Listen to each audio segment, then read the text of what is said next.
Welcome to Building My Legacy podcast. This podcast is designed for leaders and entrepreneurs who want to leave a legacy and will provide strategies that focus upon key elements for legacy creation, determining your desired impact and its benefit, increasing your legacy's reach by engaging key stakeholders, planning, prioritizing, and executing.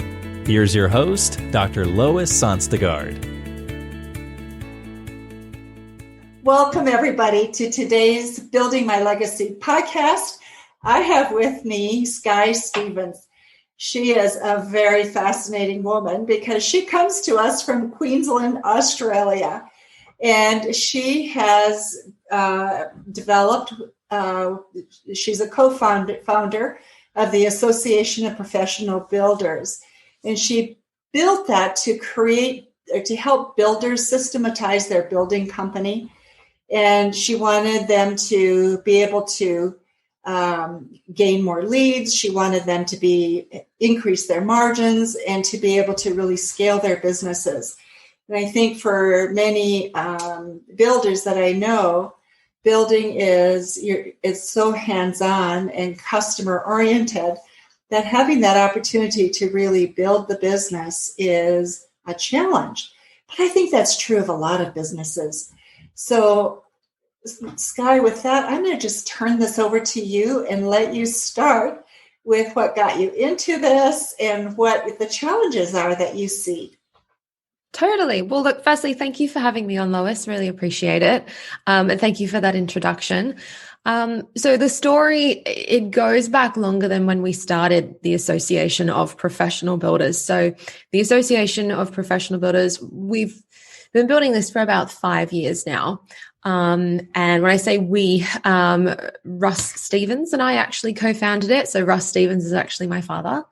And we started APB 5 years ago. But before that, we were already working together for like the previous 4 or 5 years. And so the story starts all the way in 2011. And essentially Russ Stevens, he had an online business selling safety documentation. So all, the workplace health and safety documents you've got to have on a construction site, keeping it all safe. So he had an online store and he was just selling fully completed documents so that builders could jump online, grab what they needed to get. So a safe working procedure for this construction site. Most of it was filled in. You can tweak it to how you do things on site and obviously fill in the blanks, make it compliant, sign it, etc. And he was running that store for a while, and it was going really well. But it wasn't enjoyable for him because safety documentation isn't something some people want to purchase. It's like they have to purchase it. So it wasn't the most fulfilling, joyous type of business. But the market was builders. So that's who he was servicing. And after a while, after each sale, he would just start talking to the builders and, just talking about what they're doing. And, the topic always got on to marketing with the builders and the building companies, their marketing, their sales process. And they would in turn, or Russ would then be giving, I suppose, stories and solutions based on how he was growing the safety business. And it was about that at the time. I actually had just gone to university and I was studying marketing, studying business. And it got to the point where I wasn't actually learning anything there because it was a bit out of date because it's where the internet was really taking off and it was all Facebook and YouTube and everything. And it wasn't really kept up to date in my university course. So I ended up leaving that. Russ and I had a conversation and we just decided to do it. We actually set up a marketing agency for builders. So we could actually do Facebook ads and, work on all these other online platforms.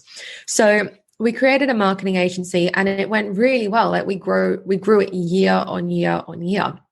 But the thing is, we could take on builders as clients, whether they were in Australia or New Zealand or the US, wherever, because we knew our strategies worked and we could generate leads and tons of leads for our clients. But after a while, it was super interesting because how is it you can generate all the leads in the world for builders? And one building company is killing it. They're selling, they're growing, they're doing amazing. And why is it the other building company says the leads are rubbish? This is not good. Interesting. Why would that happen? So they were like, okay, let's actually look at it. So we started looking at the leads. We actually offered to do a lot of the sales conversations as well, so we could talk to the leads and work out where is this going wrong. And when we did the phone calls, they were fine. We could actually progress those leads from a sales conversation into a meeting and, keep them going in that builder's sales process. So we sort of came to the understanding that the leads weren't rubbish. The problem was actually the sales process. The building company that was killing it and was selling the leads that were coming through had a really robust sales process. They were calling leads back instantly and, they were funneling them into the rest of the sales process and guiding them through. Whereas the builders that weren't having too much success weren't as quick to contact them. They didn't have a qualifying process in place. They just didn't really have any sort of system to use. And so it was at that point we were like, okay, this is really important. You can't have a marketing agency and then just sort of go by when the leads come through. So we knew we had to do something. And that's when we started essentially a sales training version of our marketing agency. So we created basically a sales training company. So just one little element of coaching. And that took off, that exploded. The market truly did want that, which was really interesting. But we sort of realized we came up against another problem. Again, you can generate all these leads in the world and then you can give them a system for selling. But why is it other things in the building company was still falling over, whether it was their profitability, so their margins, something to do in operations, their staff, their employees, something else would go wrong. And that's why we're like, okay, we need to take a really big picture view and it just needs like entire systems coaching. So sales, marketing, business operations, financials, and then even self and personal development as well. So they could really go into this leadership position in the company. And that's how APB started. So it was a bit of a journey. And in 2015, that's when we actually launched the Association of Professional Builders with the mission to improve the residential construction industry for both builders and consumers. Because, Lois, I'm sure you know this industry or residential construction, it's got a pretty bad reputation, right? It can. Unfortunately, it really doesn't have the best reputation. And that's for a multitude of reasons. And a big one is that, builders, they're not bad people. They're really not. There are some cowboys in the industry. They don't typically come for coaching, so we're not helping them. But there are a lot of incredible builders, incredible at what they do building-wise, but they've never had a lot of business knowledge or training or coaching in that area. So if we can help as many builders as possible, just improve the systems in their building company and deliver a better experience to their clients, that then improves the consumer's experience with builders and the whole industry starts leveling up. So that's the big picture of why we set out to build the Association of Professional Builders. So a bit of a long answer there, Lois, but that's the background. That's fascinating. And I am also curious, the association is in the UK, it's in Canada, it's in the US, Australia, New Zealand. And so my first question as I listened to that was, are they all the same in terms of how they approach the market? And are there differences in how each of those countries work relative to construction and residential construction or building? Look, 100%. At the end of the day, it would be very naive to say, no, it's exactly the same. So obviously construction is different. You can see the homes are different in all of those countries. So there are massive differences between all of those locations. But I tell you what doesn't change. It's the strategy of attracting leads and then converting them into a sale, like a building contract, and then keeping them up to date in the background. So we don't do any coaching on construction because there are definitely a lot of location-specific training courses that can take them through that. I mean, you and I were just talking before about how different it is to do anything in Minnesota, any builders building a new home there compared to even somewhere like Australia. They're different styles of home to begin with, but You've got different weather elements that you need to take into consideration when building anything. So what we teach and what we coach isn't anything to do with the actual construction, it's to do with the business side. And I tell you what, that does not change because we've been able to roll out our systems in building companies in Australia, then in New Zealand, then in the States, then in Canada, and of course the UK as well. The system is the same. So the overall strategy of moving them through a sales process and what step to do next. A couple of the tactics that may change ever so slightly, but the biggest change is actually just the messaging per building company. And that's just sort of where you can insert the blanks. The overarching strategy is very, very much the same. And it's proven to work because we were able to prove it with our clients in each one of those countries. So the APB association that you've created, you are growing it. How much can you grow this from Australia and have the reach? Because I'm listening to you, and I've had several people on my podcast that are in various parts of building, commercial building, residential building, different parts of the process. And it's interesting. All of them deal with leads as an issue, right? Which is what you've talked about. But I'm listening to you and I'm going, how pervasive is this and how wide can that reach be? And because I think there isn't a business that doesn't need systems. Most of us that don't have them because we don't have the time to create them. We're too busy doing the day-to-day, right? But then there's also that embarrassment of, but I've been in business for 15 years. Why don't I have systems, right? So how do you deal with that mindset, that psychology of you have to be ready to have help? 100%. A big, I don't know, quote, I suppose you could call it, that we've got for our team. We definitely took it from the US lifeguards. We can only save the ones that swim towards us. We cannot tell people or shame people into joining APB. So obviously our builders would join us as a member. Then they get access to 41 ready-made systems that they can just deploy in their building company, from sales, marketing, handovers, anything.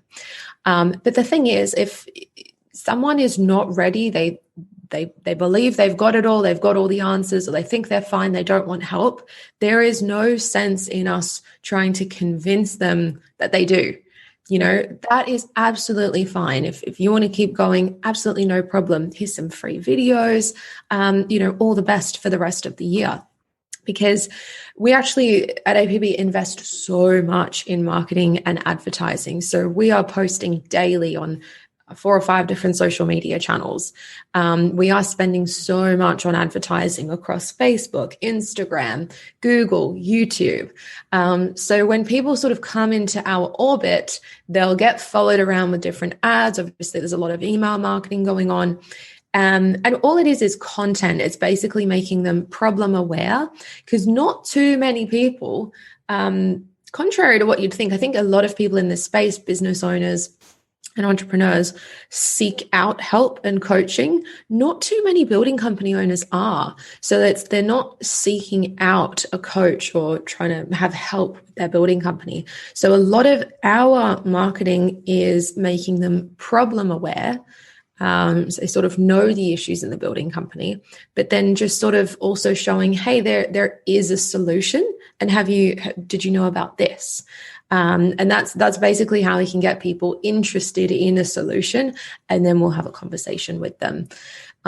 Because we're not going to convince anyone, or you're not going to get anywhere by telling people they're doing it wrong at the moment. If you're open to change, here is a proven way that you can do this. Right.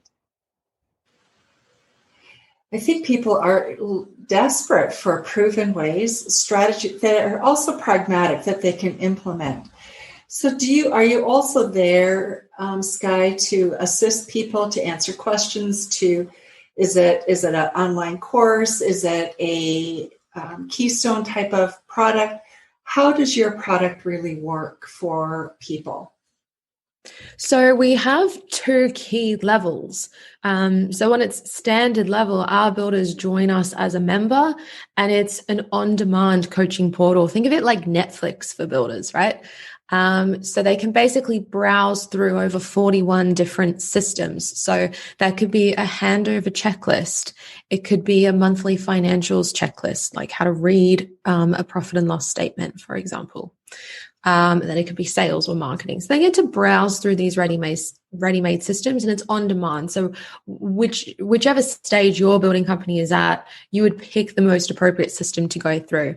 And you get downloadable templates, checklists, cheat sheets, and you get to watch the video training.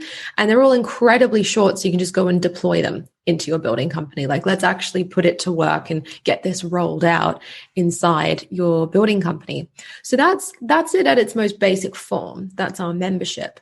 But for any builders who are serious about transforming their building company and actually want to fast track their results, we offer the ability to go into like a one-on-one mentoring. We call it advanced mentoring. We have a team of coaches, and they'll get assigned a dedicated executive business coach who they'll meet with strategically once a month to review some numbers, some KPIs, ask more questions, get a little bit more direction. So they get that accountability. And we all know accountability is what really, propels you forward, right? Yeah, absolutely. I think that is true of everything. If you don't have specific things that you're measuring and looking at, whether it's on a monthly basis, weekly basis, sometimes daily basis, odds of hitting those targets are quite remote. You talk about tips for doubling your growth. What can you share those tips with us, please? So I think it comes down to, look, there's a lot, right? There's so many different things that you can do. But a few things that I think are going to be the most important are going to be your strategy for acquiring new leads. We know that's so important, knowing how to market, knowing how to sell. But then on the flip side, you cannot grow anything that has no systems in place. So I think systemization is another big thing. So we'll come back to that one in a second. But if we talk about generating leads and actually being able to sell them, on any business podcast or YouTube show at the moment, or any training, it's all about content. So I'm going to say the same thing that a lot of people are talking about, but I think that's a big game changer for a lot of people. Stop just trying to get people to buy your product constantly. Just start putting out content. So that's video content. That's email marketing. It's social media posts. Stop being so promotional and just start delivering tips and advice and build up that goodwill with your audience. I suppose another sort of layer to that is knowing your audience through and through. You need to really niche, pick your audience and actually ask, like, what are their pain points? What are they worried about? What questions do they have? And when you produce that content, make sure you're answering those questions for them. You're speaking to that ideal customer, because a confused mind will never buy. And we've got to be laser focused at who we're actually targeting so that they know that you're the product or company or service for them. So I think content is really overlooked. It's getting much, much bigger. But if you truly want to grow your building company or any kind of business, you've got to invest in content, regular as well. Sporadic just doesn't cut it, especially with a lot of algorithms lately. We've got to be able to have some sort of a system in place to roll it out consistently. And that sort of then takes me to the systems side. We need to be able to build robust systems. A process that we teach our builders is something called DAD, and it's delete, automate, delegate. And it's like, as you're growing any company, there's no sense in just adding. Way of looking at it. Yeah, go ahead. Yeah. As you grow the company, there's no point in going straight to the end. Everyone knows delete, automate, delegate. I think a lot of people primarily focus on automate or delegate, but you got to put it in the right order. As you grow a company, stop delegating a lot of stuff. Do zero-based thinking. Is it even relevant anymore? Or can I just delete this? And if the answer is, well, actually, no, I can't, that is pretty important. Go to the next layer. can I automate this? Because if you can get a system in place to do this automatically, you do not need to pay a person to do it. You can pay people to do more complex things. So can it be deleted? No, it has to be done. The next question, can it be automated? If yes, brilliant. But if no, okay, well, can this be delegated? And I think anyone that's trying to grow a company, you can't do anything or everything yourself. You have to be able to be thinking like, okay, what systems can I put in place so I can either delete, automate, or delegate this? And really, by the time you get to the final D of DAD and you're delegating, this is where your systems are so important, because you need to be able to build those robust systems, procedures, manuals, and you get people in to run the systems. Because, Lois, this whole podcast was all about building my legacy. So that means we're not going to be here forever. So if we can put in place some systems, we need other people to be able to run with those systems, tweak them and improve them. But that's what can live on a lot longer than us. This is how companies go for years after the founder is gone, I love hearing you talk about systems, because I think it's the one thing that we've missed, we've lost in our teaching in our graduate schools, in our undergraduate business schools as well. I have taught in MBA programs and doctoral programs that one of the things you realize is just what you said earlier. Sometimes there's a gap, a big gap between what is being delivered in education and what's really needed out in the field, right? And part of that is systems, because there's nothing sexy about systems. It's just plain routine. It's a system because it's routine. It's done repetitively. It works, and you can rely on it. But it doesn't have that excitement of, I did something different. I did something new today. It's methodical, and it's a different kind of skill set. But we have lost that in many, many places in terms of our education. So I really love hearing you talk about that. It's interesting. Like, I think it depends on your personality. If you think systems are interested, if you're very analytical, like accuracy, that they are so exciting to so many people. But not all of them.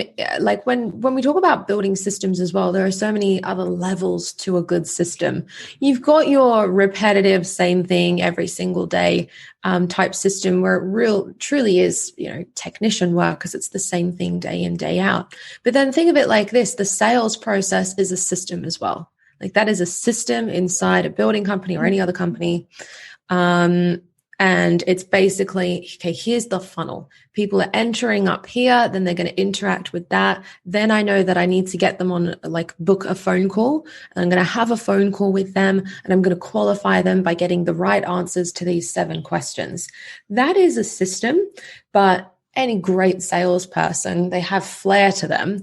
So they follow the system, but it's not necessarily the same thing every time, because they're interacting, they're building rapport, and that's what breaks it up for those people. But it's still a systemized company. You're getting a good person to run the system. And I think that's such a misconception. A lot of people don't want to put too many systems in a company because they think it's just going to be a bit robotic. But it's honestly the opposite, because you can't even think about growing it because you have no way of understanding what are your key metrics, what are your conversion rates, and if you add more leads at the top, what's going to spit out the other side. It's just immeasurable. I love that perspective, because it's having those measurable things without feeling like you've become a robot. I mean, I think that's what people fear. I've become an independent builder. I've become an entrepreneur. Because I like that independence, lack of I was going to say structure, but I think they like structure. I think we all like structure to some extent. But there's that sense of being able to break free and loose that they're afraid of losing. Yeah, totally. But I mean, it's routine gives you freedom, right? Yes. Budgets in business give you freedom because you know you can spend that much on ads that month. So it's you need it in order to be totally free. Otherwise, you are literally going to be chained to the company forever. If you have no systems in place, how on earth can you go away on holiday? How on earth can you ever employ people to do what you're doing and grow? You're required to do it all because only you know how to do it. Sky, you also talk about margins and being able to help grow people's margins. I'm very much into margins because I started with numbers and I love research. I love finance. And so, but I think we all get somewhat stuck in terms of what are our margins? How do we do margins so that we have a sense of protection, a sense of progress, so that we know that we're moving ahead. So as you work with people, how do you help them really grow their margins so they have that financial security as they move? It's a really, really good question. And at the end of the day, especially in building, margins take so long to come out in the wash because the sales cycle in building from first inquiry to signing a building contract can be anywhere from 8 months to a year or longer. So it takes so long to make that impact. A lot of other industries can be much, much quicker. But the biggest thing, without going into the obvious things, it's efficiencies. It's, looking at your costs, making sure you're marking up properly, knowing the difference between markup and margin. They're pretty obvious, and a lot of people talk about that.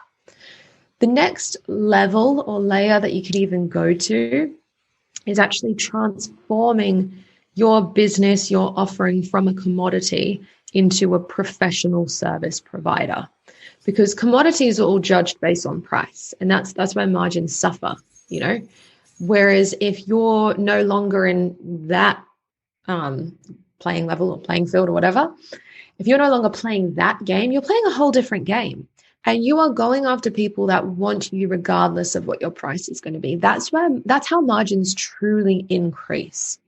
And the biggest thing is actually being able to manipulate supply and demand, or demand and supply. And at the end of the day, without going into economics 101, we know how important demand and supply is. And unfortunately, what too many people do is, so say, for example, we've got our demand and supply. What a lot of people end up doing is they scale up their supply as the demand goes up. Now, the really risky thing about that is what happens when the demand plateaus, maybe even declines. You actually end up having an oversupply. So what do people do when they have an oversupply? They discount. So they start cutting their margins. And that's a dangerous game because that's a race to the bottom. So what we have always taught our builders is to manufacture way more demand than you would ever need for your services and limit your supply. You say you're only going to build 20 homes a year, but you've got the demand that you can build 30. Only build 20 homes a year, sell out those slots for that year and start booking for next year. Because that is how you can, maintain your exceptional service. You're not suddenly scrambling to put on more staff, and that's how mistakes happen and you're not delivering a great experience. But when you're so in demand, you've got a line out the door. What happens when there's a line out the door? People want you more. They're going to sign up and they're going to pay the margins that, or pay the bottom line, really, the contract price that you're setting, because you've got that proof, you're booked out. And that's what we need to get people to. So I think that's a key ingredient that a lot of people miss. They tend to focus on efficiencies and markups and pricing, but demand and supply, let's not forget that formula. It is so important. It is so important. And you're right, especially right now, I think coming out of COVID, what I'm seeing in so many of the industries of people I've spoken with is people are discounting. Fear sets in, they discount. The problem is once you start to discount, it's very hard to put the price back up, isn't it? And totally. So it becomes self-defeating in many ways. Yeah, it's a dirty word, discounting. We never want to get into that because you can't come back from it. You can't come back from it well. But when you do that, you're cutting your margins. You can't afford to pay for the top people anymore. You can no longer afford to pay for your Facebook ads, your Instagram ads, YouTube, whatever. So it's just a really, really dangerous game. You want to ensure that you're investing a lot in your marketing, your advertising, your people, so that you are that prestige level. You're no longer a commodity that people judge based on price. You want to sell on so many other things. You want to sell on value. Sky, our time has gone very, very fast. And I want to just leave a little bit of time for you to talk about anything that we've missed that is really important for you that you think our audience should know. I feel like we've covered a lot together, Lois, but probably the last thing is, we talked about systems quite a bit. And we talked about like building robust systems, putting systems, procedures in place and letting people run the systems. Probably one thing worth mentioning, especially with our coaching clients, one thing that can come up is, I can't really trust my people to do it that way or follow that system. And the last thing I'll probably leave you guys with is, if you can't trust your people to run the systems, you have the wrong people. The systems aren't the problem, it's the people. Because if the systems are in place, they're spitting out certain results and some people aren't following them, they've got the wrong attitude. So you need the right people following your correct, right systems, and that's where the magic happens. So that's probably the last little thing worth mentioning. Sky, thank you so much for all of your insight. I think it's so applicable to many, many different things that we do. It's not industry specific, really. We all need good marketing. We all need good margins. We all need to look at systems. So thank you so much for sharing your insights. And for those of you who are listening to us today, thank you for listening to Building My Legacy podcast. Thank you, Sky. Thank you for having me, Lois. You've been listening to Building My Legacy podcast with Dr. Lois Sonstegard. To book your appointment with Dr. Sonstegard, visit www.buildtomorrow.com.